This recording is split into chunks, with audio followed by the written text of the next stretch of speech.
You're listening to the Monday Night Community Show with Daniel on BRFM. This is the Daniel Monday Night Community Show on demand through YouTube. Thank you very much for choosing to listen to us through this method.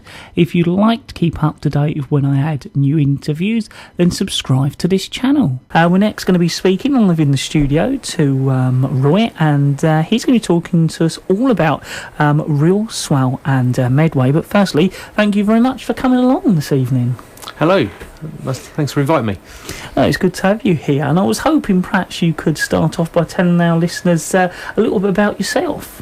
Yeah, my name's Roy Smith. I live in Rochester. I'm a youth and community worker over there, but out of work I do quite a few different writing-based and literary-based projects, and have been for quite a few years. I'm involved in a group called ME4 Writers, and also in the Rochester Literature Festival, which we're developing at the moment and being its second proper year this year. I've been involved in various local community-based projects around that sort of thing, quite an interesting gaming and writing and involving storytelling in different ways.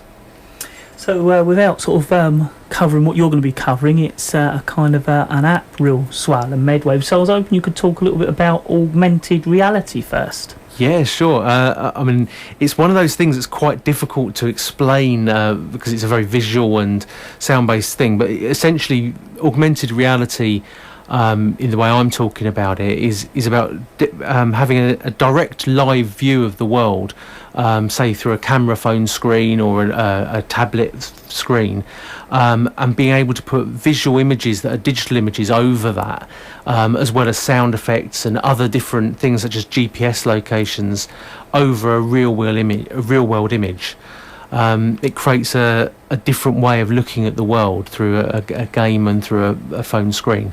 I think one of the things an early example of augmented reality would be thinking about the visuals you got on films such as Terminator. When you saw the world through the Terminator's views, you saw all different information in front of his eyes. If you imagine that's the sort of projection you might get. I was just hoping if you could tell us a little bit about the app in general. Yeah, we're working with a company that's been set up in Dublin, who with a professor from Trinity University, and him and various colleagues of his have created an application called Haunted Planet, which is downloadable now. And they created that to be able to tell particularly ghost stories and stories about vampires and the supernatural using augmented reality. And it's a great app that you essentially navigate around a town or an area where these locations have been placed, using a radar that does its authentic ping sound as it goes round.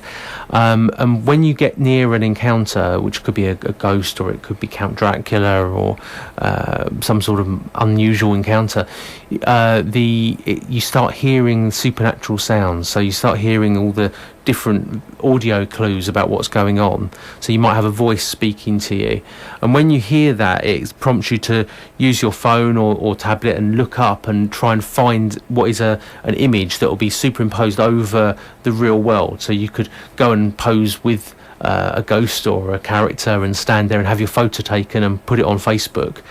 Quite a lot of fun. What we're doing is we're looking at using the technology that they've used to create that app to create our own stories within Medway and Swale, working with local people and artists to build those stories and really put them together. So what sorts of games do you plan to create then? Primarily, a lot of them are going to be around based on a treasure hunt sort of theme. So the players will perhaps pick up an initial clue, have to try and find something. And what we're really interested in working with groups in each town that we're working in to come up with what those stories are going to be. So we'd really like them to relate to something that's going on, or something that's happening now, or perhaps something that's happened in the history of that town, and then use our imaginations to create something from there. So that could be something supernatural. I know in Faversham I was talking with a friend of mine, Bob, about doing some stuff that was based on the history of the hop picking in the town, which would be great. And it could be that we create a story that's around that, and players will be looking for the next thing, always looking for the next encounter. So they'll be perhaps searching for to solve a mystery or puzzle and learning bits of information as they go along. So it's very much about physically moving around. One of the really important things about this for me is it's not just about playing a game on your phone or iPad or whatever it is, in your bedroom or at home. It's about actually getting out into the real world and looking at things differently. And I was wondering if you can tell us where and when will the games be available? Yeah, the app that we're going to be using is going to be available on all iOS and Android devices, particularly mobile phones for Android. They'll be searchable for on the various different application stores that people use. We've also got everything on our Facebook page, Real Medway and Swale. If you go on Facebook or Google for that, we're the first things that come up for there. We're hoping that the first games will be developed and be live for the first episodes of the games, which will probably be Rochester and Faversham, will be around in August, September time is what I'm aiming for. We're at the moment looking for artists and writers and particularly people interested in sound design and game mechanics who are interested in getting involved in the project. So that'd be great. So how will the project benefit others, creative people and places? Well, on several levels, really. One of the things that I'm really keen to do is to make the physical locations that the games are played in link up with creative places in the real world. So if you're walking through Rochester or Faversham or Sheerness and playing the game, you should be introduced to new places, especially if you're not used to that town. So what I'd like to happen is that if someone plays the game in Rochester and goes, okay, I want to try and play the next episode, which is in Sheerness, they'll go over, and then by playing the game, it will physically take them around the town, highlighting places that are creative or interesting. That could be an art centre, or it could be a monument or statue of artistic importance, or somewhere that's just very beautiful.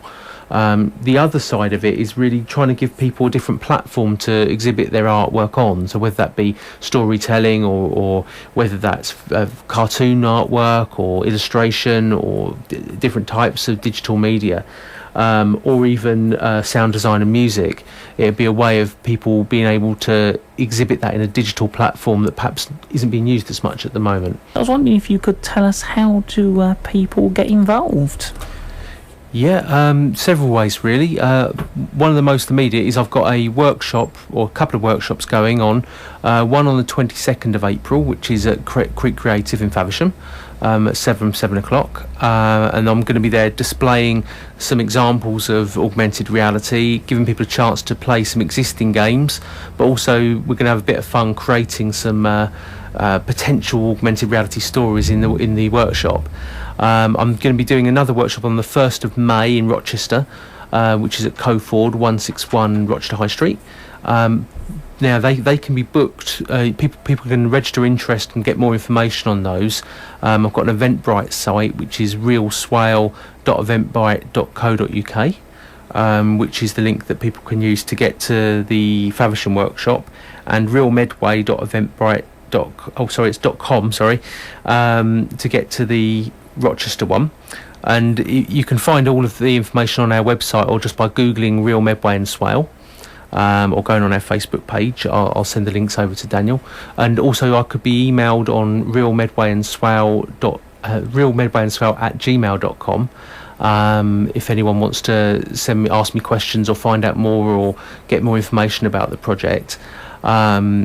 There's people might want to be involved in a very small way, just by being maybe an artist doing some bits and pieces for one of the games, or there might be people out there who are budding game designers who are interested in getting involved in the whole structure and design of how the games are going to run and work. Really open, so there's ways of being involved in a very small way, just by being involved in maybe one town, or across the whole project if people are interested. Well, there was a couple of other things you wanted to mention quickly. Yeah, one's a thing called Seasonally Affected, which I've been running for the last year. It's a open mic night for multiple types of creatives. So you have writers, comedians, musicians doing original material, comedians. We've had visual artists working, displaying stuff. We have short film makers showing their films, and we've even had theatre performances. And it's in a local cafe. It's in the what is the Dog Cafe in Rochester. on Rochester High Street, which is a small cafe, but we get a lot of people into it. And we run on the last Wednesday of every month. We've got the next one coming up on the 30th of April, which is full at the moment, but we're always looking for anyone who wants to come. We had some guys from Swale come down and MC the last event, which was fantastic. And we're always looking for new people who want to come and perform and try things out. So that people can find out about that at www.seasonallyeffected, that's with an EFFECTED.wordpress.com. Again, I'll send a link over to Daniel, but it's a community open mic night with a focus on original stuff and people doing different things. Really open to having new people come along. Well, if you're happy we've covered everything, I was just hoping you could perhaps refresh our listeners about the app and how they can find more about it. Yeah, sure. The app's hopefully going to be released in hopefully August, September time, and that'll be focusing the first episodes probably on Rochester and Faversham. And what it'll do, the app will let people play a game where you hunt down different stories, different images and sounds that have been hidden in real physical locations using a mobile phone or tablet device. There'll be all the games will be available in either iOS or Android devices. And people will be able to play these games exploring different creative places with stories created by creative people all over Medway and Swale. Well, I'd like to thank you very much for coming along and telling us all about Real Swale and Medway this evening. Thank you very much.